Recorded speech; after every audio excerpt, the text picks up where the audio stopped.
Bonjour à tous, nouveau cours sur le relèvement. Donc pour le relèvement, aujourd'hui au programme, deux petits exercices. Donc voilà aussi le petit énoncé de l'exercice. Donc une toiture avec son sommet à 2 mètres de haut, avec un pan, avec le pan le plus éloigné de la ligne de terre, donc celui-ci qui se trouve par là, a les dimensions suivantes, donc 9 fois 4 mètres, échelle au centième. Donc voilà, donc j'ai déjà commencé. Donc on voit ici le contour de la toiture sur le plan horizontal. Et donc, on connaît les vraies grandeurs.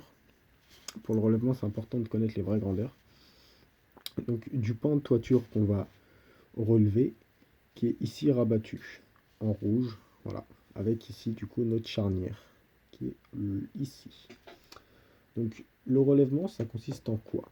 Ça consiste en relever une face rabattue pour trouver son inclinaison qui est correcte sur le plan horizontal. En fait, on ne sait pas où va se trouver la ligne de faite, si vous voulez, la ligne où les deux toitures vont se rejoindre, comme ça. Hein. C'est une toiture qui n'est pas, on va l'appeler une toiture irrégulière. Donc le relèvement, il nous permet de savoir en fait où est-ce que les deux pans de toiture vont se rejoindre. Parce que là, la toiture a sa ligne de faite à 2 mètres de haut, mais ça peut être, mais ça ne nous indique pas où est-ce qu'il est.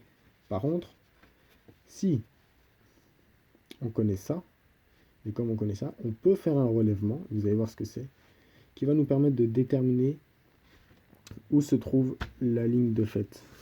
Voilà. Donc, on a ici notre charnière. Nous, on va s'intéresser à un plan frontal parce qu'on a une cote de 2 mètres qui est donnée. Donc, ce qu'on fait, très important, on a ici une charnière, donc un rabattement. On va donc faire l'inverse du rabattement, c'est-à-dire à partir du rabattement, créer un plan frontal. Ce qui implique de toujours avoir une ligne de terre perpendiculaire à la charnière. C'est très important. Pareil, quand vous faites un rabattement et que vous partez d'un plan frontal, toujours créer la charnière perpendiculairement à la ligne de terre que vous avez créée. Et là, comme on fait l'inverse, on adapte notre ligne de terre à la charnière. Donc j'ai pris cette ligne de terre, voilà, LT. Et donc comment faire un relèvement? Eh bien, vous prenez en gros ce qu'on appelle la ligne de plus grande pente. En gros, c'est la ligne de la plus longue ligne perpendiculaire à la charnière de la façade que vous allez relever. Donc si c'est un triangle, ce sera son hauteur. Là ici, comme on se situe dans un rectangle, elles font toutes les lignes perpendiculaires font la même taille, si on les prolonge jusqu'à l'extrémité du moins. Donc, on va prendre ça. Donc là, en fait, il faut visualiser. Là, notre toit, il est comme ça, c'est notre équerre, on va dire. C'est mon équerre. Il est à plat, il est rabattu. Et on cherche à l'incliner sur le toit. On ne sait pas où elle va s'arrêter, mais on cherche à l'incliner. Du coup, ce qu'on va faire, c'est qu'on va, comme on a un plan frontal qui est ici, et que la toiture est perpendiculaire au plan frontal, ça veut dire qu'en gros, sur le plan frontal, la toiture va juste être représentée par un trait, hein, étant donné que c'est perpendiculaire. Le trait va représenter la ligne de la toiture dans lequel la toiture est confondue sur le plan frontal. Je vais faire un petit arc de cercle et vous allez mieux comprendre. Hop là, je l'ai raté. Et hop. Ah, il est beau mon arc de cercle. Hein. Ah, il est beau. En gros, qu'est-ce que c'est que cet arc de cercle? Cet arc de cercle, il représente le mouvement de la toiture. C'est-à-dire que partout où il y a un point sur l'arc de cercle, on peut tracer par rapport à là, on a pointé le compas, par exemple. Là, je trace un trait. Ça veut dire que là, en gros, notre toiture, elle est inclinée comme ça. Et que donc, elle est confondue sur le plan frontal en un seul trait. Ça, là, c'est le côté de notre toiture. Bon. Or, nous, on sait que la toiture, elle s'arrête à 2 mètres de haut. Et bah, c'est simple. 2 mètres à l'échelle 1 centième, c'est 2 centimètres. Et comme ici, c'est la toiture, la projection horizontale de la toiture, on va prendre 2 centimètres jusqu'à ce que 2 centimètres touchent l'arc de cercle. Ce que je vous conseille de faire, pour être plus précis, vous prolongez des traits toujours perpendiculaires à la ligne de terre. Vous mesurez 2 cm ici et ici. Vous reliez, ça va faire une parallèle à la ligne de terre à 2 cm. Et là où ça croise, c'est là où votre toiture est correctement inclinée. Donc là, on est sur le plan frontal. Et ça, c'est la projection frontale de la toiture en un seul trait. Enfin, du pan de toiture plutôt. En un seul trait, car je vous rappelle que c'est perpendiculaire et donc c'est confondu. Mais on a un plan frontal là, on a un plan horizontal là. Très simple. On projette ce point-là, qui est la ligne de faite en réalité, sur le plan horizontal. Et voilà, on a trouvé la ligne de faite de notre toiture. Ah, c'est beau, non? Voilà. On va repasser en noir. Hop. Et hop. Et donc là, maintenant, vous connaissez donc la projection horizontale de la toiture. Et donc, si vous voulez terminer la projection frontale, bon, bah, vous avez juste à relier là. Et voilà, là, ça ressemble à une toiture, non? Allez, quand même. Ça, c'était le premier type de relèvement, où on a toujours la vraie grandeur. Pour le relèvement, il faut la vraie grandeur, car il nous faut la face rabattue, et où on a la cote. Maintenant, on va s'intéresser à un autre exercice.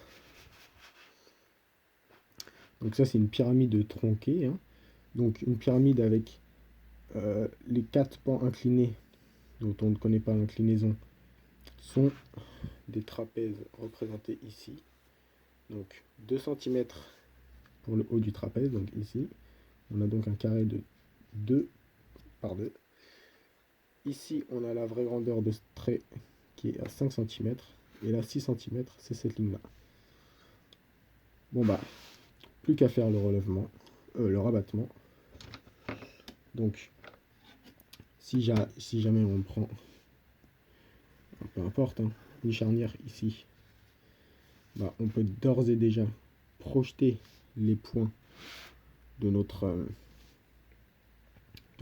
comment on appelle ça, voilà, de notre trapèze, hein, du sommet de notre trapèze, projeter ces points là, on fait des axes perpendiculaires à la charnière toujours, voilà.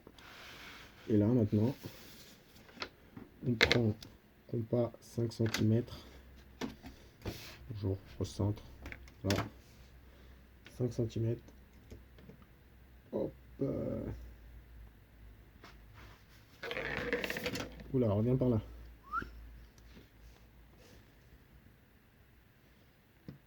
Oh là là, c'est n'importe quoi. Alors, on est toujours à 5 cm. Excusez-moi. Bah, bien sûr, on est à 5 cm. Hop là. Et hop là. On garde le même code couleur. Rouge pour abattement. Je vais refaire un petit trait fin au crayon. Schlick. Schmack. Et hop. Et là, on a donc notre face rabattue. Et ouais. On a notre face rabattue. Sans la règle, je le fais carrément. Qu'est-ce qu'on fait maintenant? Je vous laisse mettre pause. Vous avez répondu dans votre tête. On prend la ligne de plus grande pente. Là, on n'a pas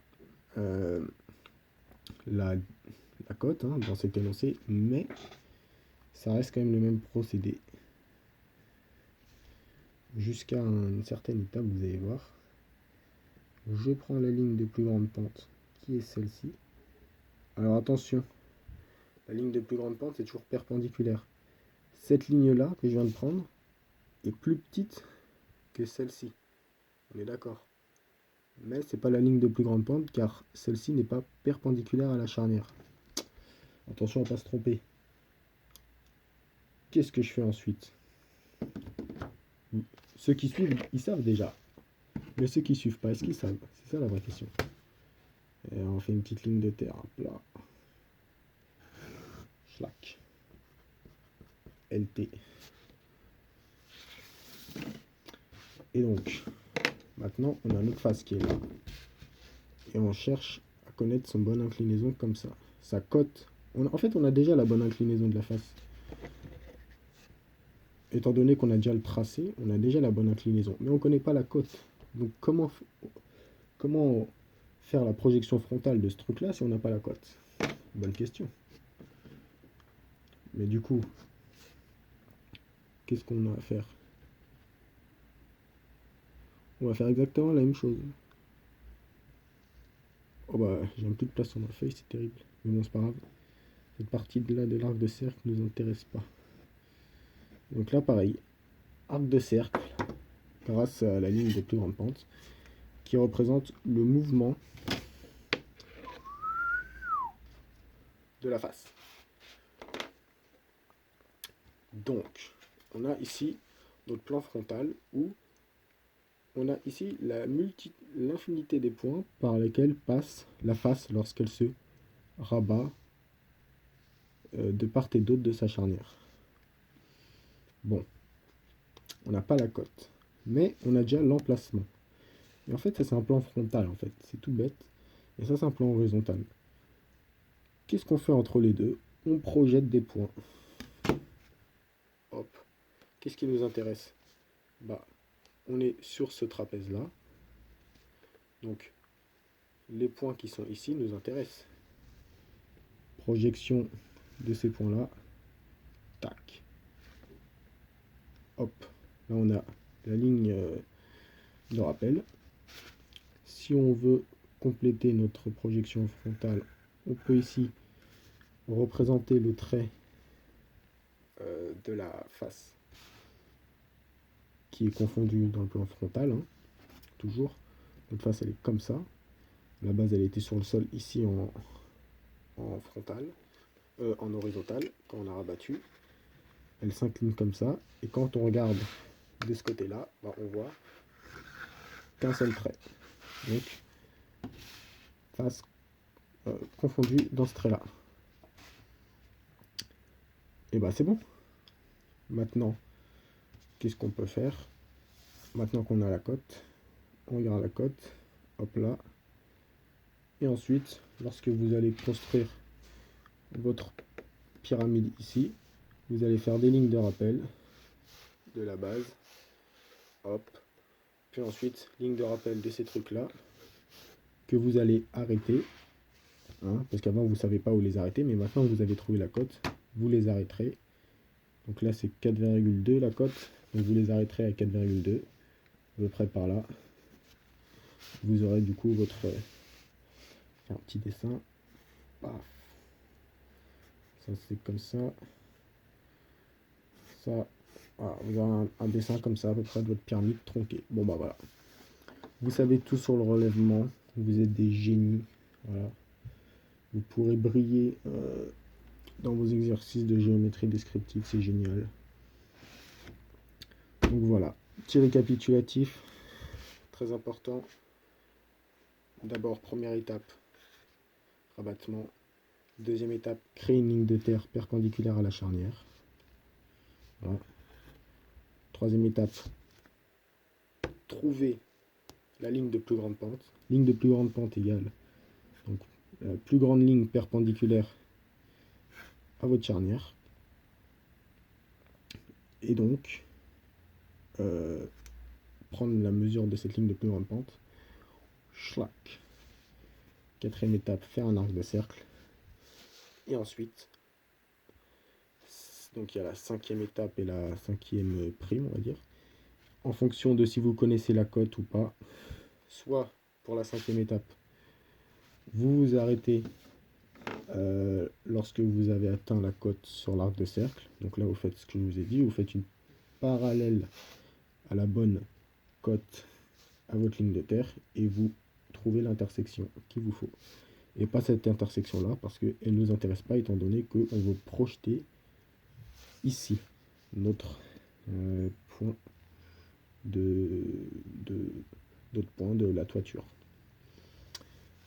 Et sinon, si vous connaissez pas la cote et que vous essayez de la trouver, bah pour la cinquième prime, on avait dit, vous projetez les points sur l'arc de cercle, les points de votre face qui est correctement incliné sur le plan horizontal, mais comme on est sur le plan horizontal, bah il y a les déformations qui fait que c'est pas en vraie grandeur et du coup qu'on connaît pas la cote, etc.